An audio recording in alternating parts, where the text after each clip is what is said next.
Assalamualaikum warahmatullahi wabarakatuh. Teman-teman semua yang ada di rumah, hari ini kita akan bincang-bincang kesehatan ya, dengan tema promosi kesehatan yang berkaitan dengan pentingnya perawatan prakonsepsi ya. Betul. Oke. Prakonsepsi. Dan di sini kita sudah kedatangan narasumber kita ya. Narasumber kita Mbak Heni ya.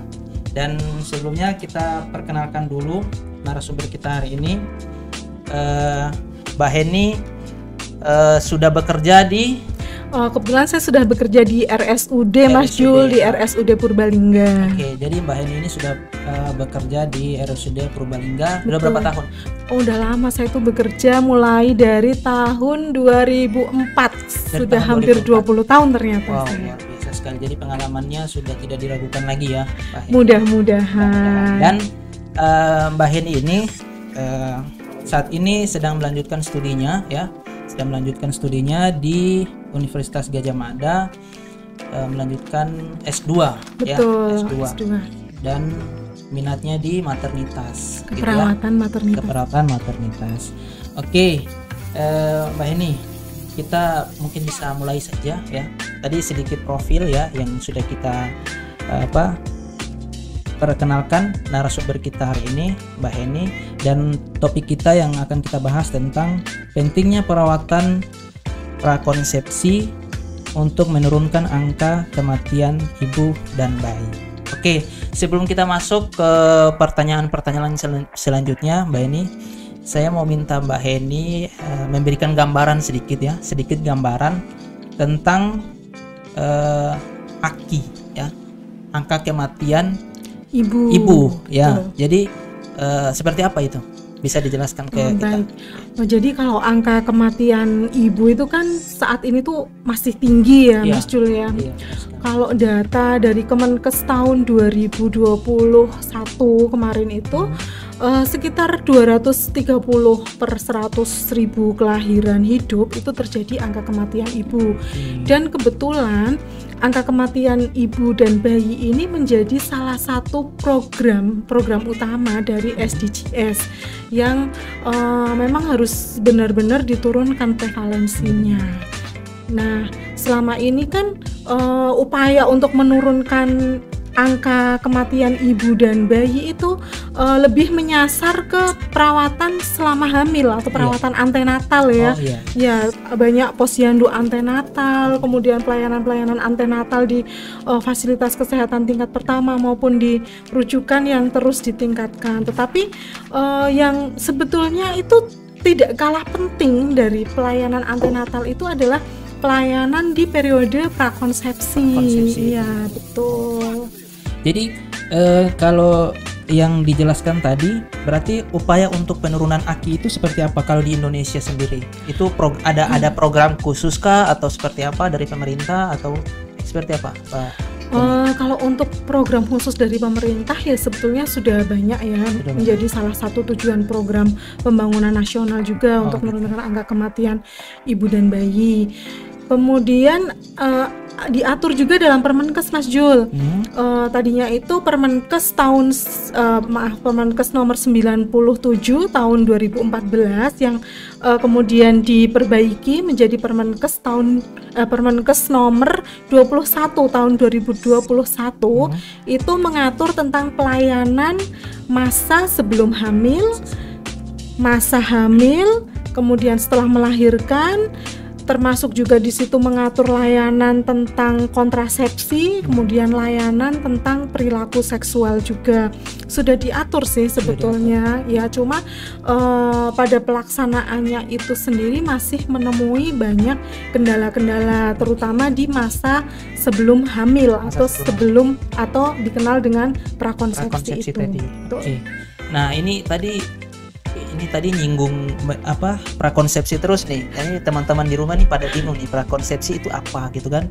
Nah, bisa dijelaskan ya singkat dan jelas apa itu prakonsepsi. Mungkin Mbak Eni. Baik, untuk prakonsepsi itu sendiri itu sebetulnya merupakan suatu langkah ya, suatu langkah untuk mempersiapkan konsepsi. Konsepsi itu kehamilan.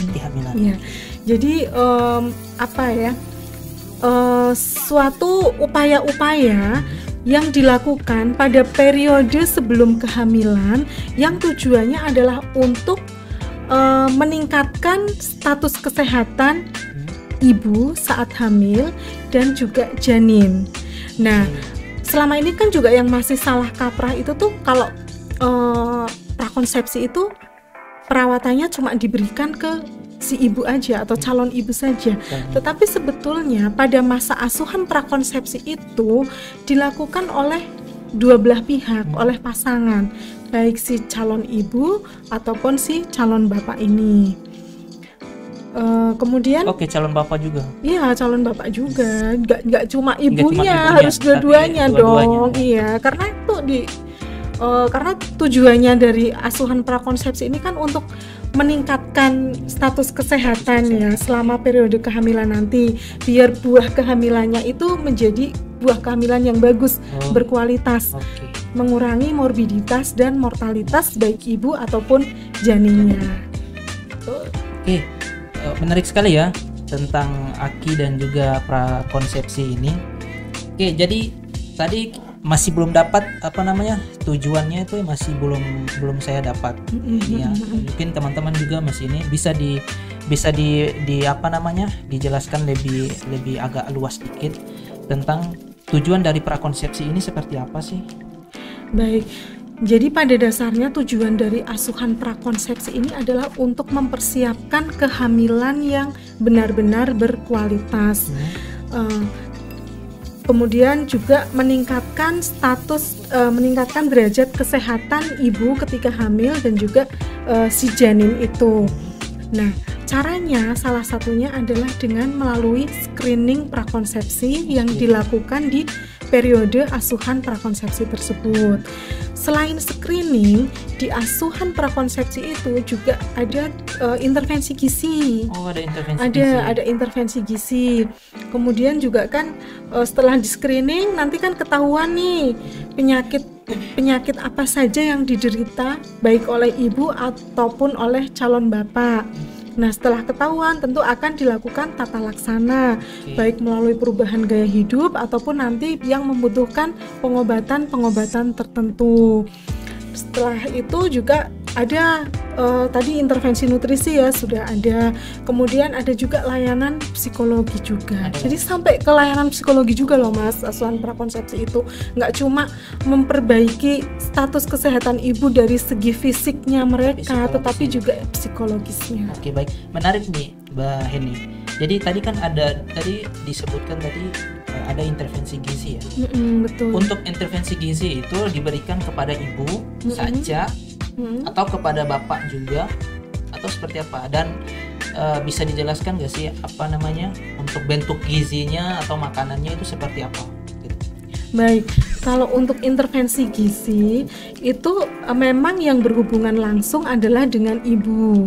Ya, jadi biasanya kan di screening itu kita ketahui nih si calon ibu ini dia KEK atau tidak, kurang energi kronik atau tidak, ataukah dia obesitas atau tidak, atau mungkin dari hasil screening itu diketahui apakah dia anemia atau tidak, kurang kurang asam folat atau tidak. Kan dari screening juga selain kita lakukan pemeriksaan fisik seperti penimbangan berat badan, ngukur lingkar lengan, kita juga melakukan pemeriksaan penunjang, cek laborat kan, ada cek urin, ada cek HB, segala macam.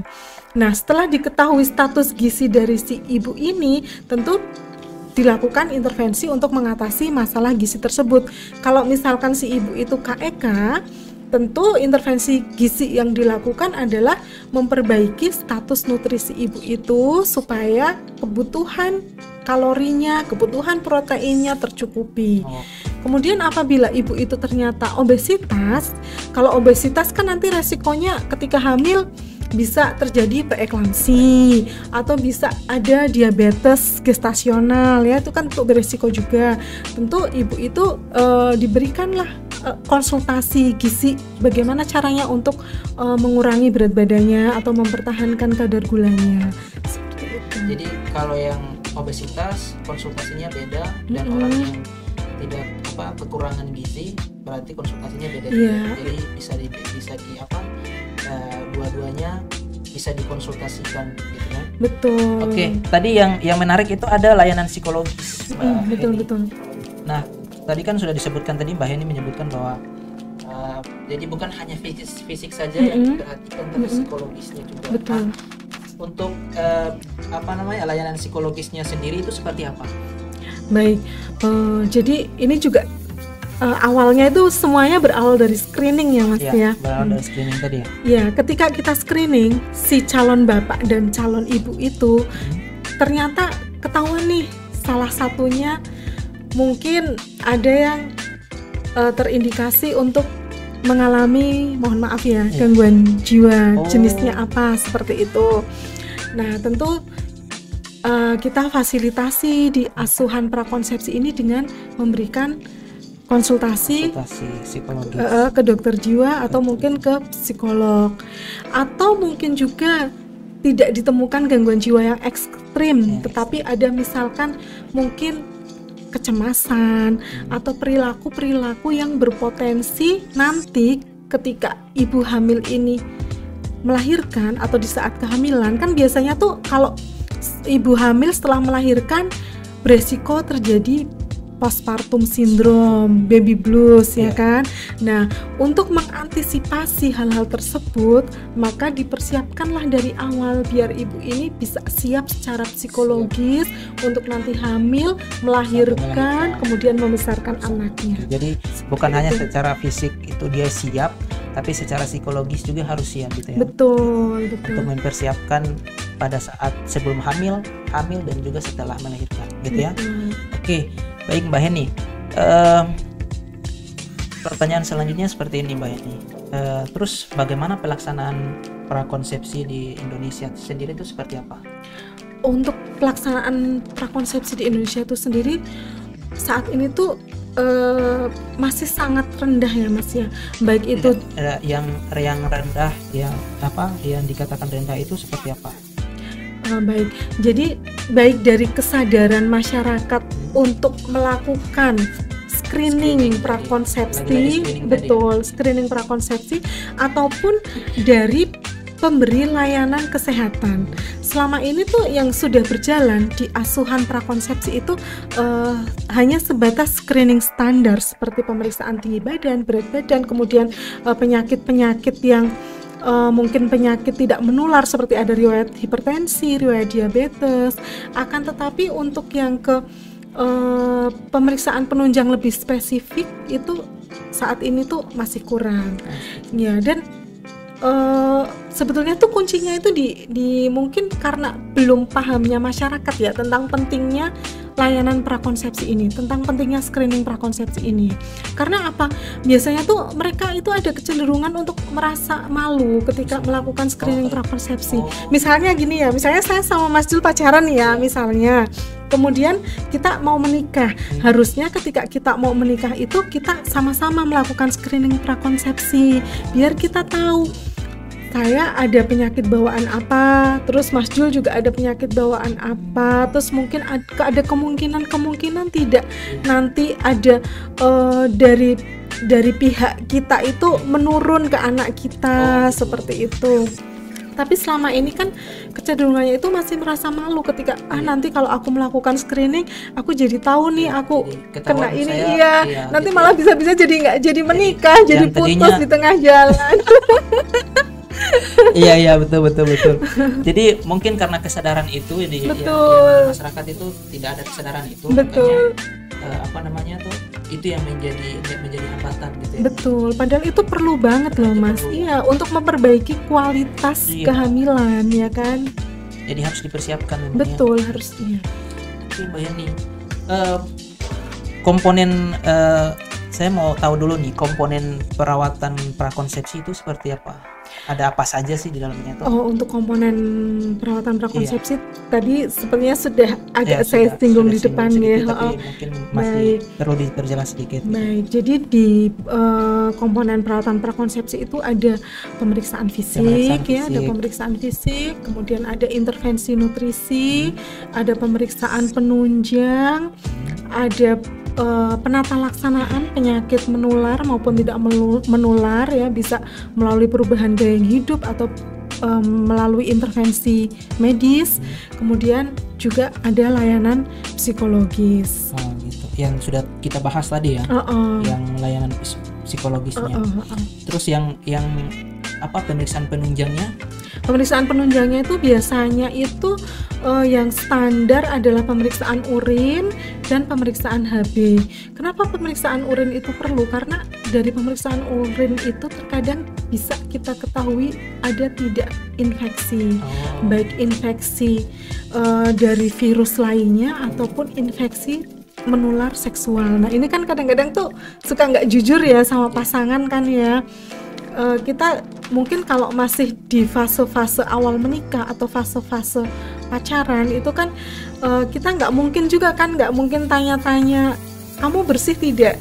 Berbeda dengan ketika kita berada di barat lah ya, di negara-negara barat atau negara-negara yang lebih maju, ketika mereka akan membina suatu hubungan dengan pasangan, mereka tentu akan menanyakan, ya, apakah kamu bebas dari infeksi menular seksual?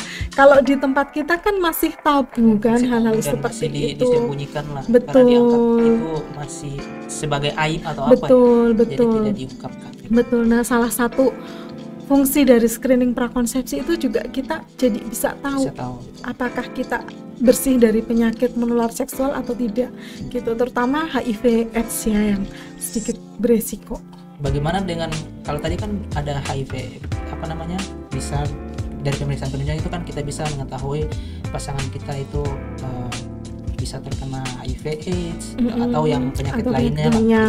Sipilis atau apa sipilis dan lain-lain. Dan itu kan ini di masyarakat itu kan sudah banyak sekali ya gitu. Yang ada di masyarakat itu sudah ini.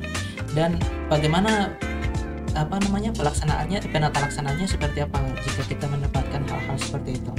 Baik, jadi ketika ternyata kok setelah dilakukan screening ditemukan HIV atau misalkan ada HIV atau infeksi menular seksual lainnya ya langkah pertama biasanya kita sebagai perawat ya, kita hanya memfasilitasi saja, kemudian nanti yang menyampaikan hasilnya adalah dokter biasanya ya. Tetapi tidak lupa peran kita sebagai perawat, selain sebagai fasilitator, kita juga bertugas untuk memberikan edukasi kepada pasangan tersebut. Jadi kita sampaikan resikonya nanti apa ketika sama-sama menikah. Dan kita berikan informasi-informasi, mungkin bisa pernikahan tersebut dilakukan tetapi harus menggunakan alat pelindung diri. Kemudian kita edukasi juga bagaimana seks yang aman supaya tidak saling menularkan. Kemudian kita edukasi juga nanti kalau terjadi kehamilan biar si janin ini tidak terpapar oleh HIV/AIDS, apa yang harus dilakukan? Ya, itu. Jadi harus diedukasi. Ya, itu merupakan salah satu komponen di asuhan prakonsepsi.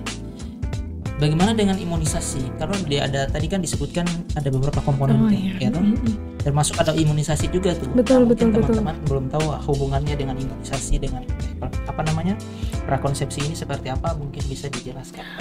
Baik, terima kasih Mas Jul. Sebenarnya imunisasi itu juga masuk dalam salah satu komponen asuhan prakonsepsi ya. Makanya itu saya tanyakan itu. Betul. Itu seperti apa gitu kan? Betul. Jadi di asuhan prakonsepsi itu juga ada layanan imunisasi juga sih. Imunisasinya tuh imunisasi seperti imunisasi tetanus ya. Tetanus. Nah, kita edukasi kepada si calon pengantin wanita khususnya. Ini sudah dilakukan imunisasi atau belum? Kalau misalkan belum ya kita edukasi. Jadi selama rentang kehidupan wanita itu frekuensi atau komposisi pemberian imunisasi itu sebaiknya 5 kali. Terus sudah sejauh mana Anda atau sudah berapa kali dilakukan imunisasi? Kalau ternyata sebelumnya ketika dia masih di bangku sekolah, kemudian sebelum menikah sudah dilakukan imunisasi, ya kita tinggal melakukan pemantauan saja. Oh, nanti berarti imunisasi selanjutnya itu dilakukan kapan? Kita edukasi juga. Oh, jadi intinya memberikan edukasi lah ya. Betul. Jadi tadi imunisasinya dalam bentuk yang apa tadi ya? Apa? Imunisasi tetanus. Tetanus toksoid ya. Tetanus toksoid atau TT itu ya. Atau iya betul, atau TT. Oke. Satu lagi nih, ada beberapa komponen tadi yang disebutkan nih. Ini mungkin ya bisa dijelaskan lagi tentang perbaikan gaya hidup. Oh iya. Ya, perbaikan gaya hidup, karena kita tahu zaman sekarang anak-anak muda ya, SMP, SMA sudah, yang kita tahu banyak berita beredar di luar itu sudah banyak beredar tentang seks bebas. Iya, seks bebas di kalangan remaja gitu. Ya, betul, jadi betul. Pola hidup seperti apa yang harus dijalankan sama si remaja ini agar bisa bisa mempersiapkan diri mereka itu lebih baik lagi ke depannya sebelum menikah gitu.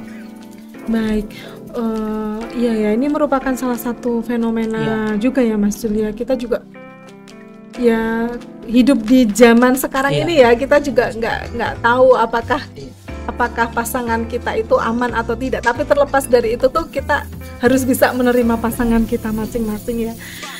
Jadi perubahan gaya hidup itu ya kita edukasi juga nih kepada mereka ini, si pasangan yang menjalani screening prakonsepsi ini. Kita edukasi agar lebih menerapkan perilaku seks yang sehat dan bebas, misalkan dengan menggunakan alat pelindung diri, alat kontrasepsi. Bisa nanti sambil menghadap kamera bisa disampaikan biar teman-teman juga bisa lebih tahu ya. Baik. Ya. Yang pertama tadi apa?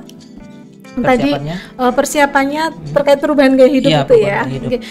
Jadi tidak hanya terkait perubahan gaya hidup dalam perilaku seksual ya, tetapi juga perubahan gaya hidup supaya kita itu bisa lebih menerapkan pola hidup yang bersih dan sehat.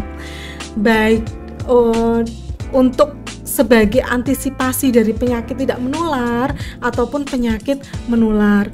Perilaku hidup yang bersih dan sehat dalam rangka upaya untuk mencegah penyakit yang tidak menular adalah dengan perbaikan pola makan, olahraga, kemudian menjaga kesehatan lingkungan, semacam itu.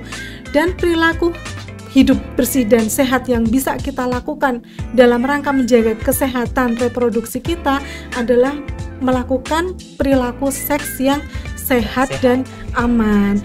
Salah satunya adalah dengan menggunakan alat kontrasepsi itu ya ketika kita akan berhubungan seks. Tetapi ya poin pentingnya ya sebaiknya tidak usahlah melakukan perilaku seks yang menyimpang. Jadi ketika akan melakukan hubungan seksual ya sebaiknya dengan pasangan yang resmi. Jangan berganti-ganti pasangan. Ya, jadi teman-teman di rumah tadi pesannya jangan sampai berganti-ganti pasangan ya. Jadi pasangan kalau istrinya satu ya satu. Cukup satu aja, jangan ganti-ganti istri. Ya. Oke, Mbak Heni, menarik sekali ya tentang prakonsepsi ini. Dan sebelum ini kita akhiri, mungkin bisa disampaikan dulu ke teman-teman yang menyaksikan video ini di rumah, ya toh, bagaimana menyiapkan atau bagaimana menyiapkan ini strategis atau pola hidup yang baik untuk mencegah atau menghadapi prakonsepsi yang baik ke depannya seperti apa. Mungkin bisa disampaikan ke teman-teman yang menyaksikan video ini. Baik, terima kasih. Jadi tanggung jawab kita sebagai calon orang tua itu adalah mempersiapkan kehamilan dengan baik. Nah, mempersiapkan kehamilan dengan baik itu tidak cukup direncanakan dalam waktu 1 atau 2 bulan saja, tetapi harus jauh-jauh hari sudah kita rencanakan. Salah satunya adalah dengan melakukan screening prakonsepsi agar kita mengetahui resiko apa saja yang akan kita hadapi dengan status kesehatan kita saat ini.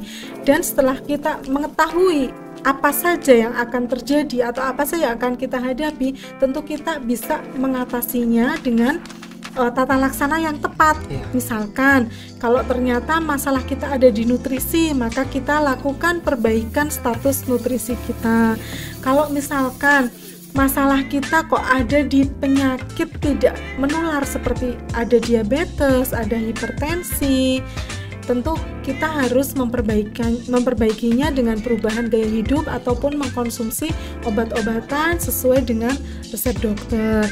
Kalau ternyata masalah kita itu kok ternyata ada di infeksi yang terkait mungkin dengan infeksi menular seksual ya, yang nantinya tentu akan mempengaruhi kesehatan reproduksi, ya kita harus segera mengobatinya agar ketika kita memang sudah hamil itu kita sudah benar-benar sehat. Dan jangan lupa juga kesehatan mental kita juga harus selalu terjaga. Itu ya teman-teman ya. Jadi poinnya tadi screening ya. Betul, lakukan screening dan jangan menganggap bahwa nanti setelah screening saya mengetahui penyakit saya langsung tiba-tiba minder gitu ya. Tidak, Betul. tapi malahan dari screening itu kita bisa tahu tentang kesehatan diri kita seperti apa, sehingga itu bisa menjadi langkah awal untuk bisa melakukan pemeriksaan lebih lanjut supaya penanganannya lebih tepat gitu ya. Betul. Jadi pas sebelum hamil sampai dengan setelah melahirkan itu semuanya baik-baik saja. Betul. Gitu ya. Dan jangan lupa kesehatan mental juga harus diperhatikan ya. Tadi sudah disampaikan oleh narasumber kita, kesehatan mental itu sangat penting, mengingat menjadi seorang ibu itu tidak mudah, jadi harus dipersiapkan sejak dini gitu. Oke, terima kasih. Mungkin itu saja bincang-bincang kesehatan kita hari ini. Terima kasih Mbak Eni atas ilmunya. Mudah-mudahan bisa bermanfaat untuk teman-teman yang menyaksikan video ini, terutama yang ada di rumah ya. Dan terima kasih banyak sudah berpartisipasi. Mungkin itu saja kita akhiri. Wassalamualaikum warahmatullahi wabarakatuh. Bye.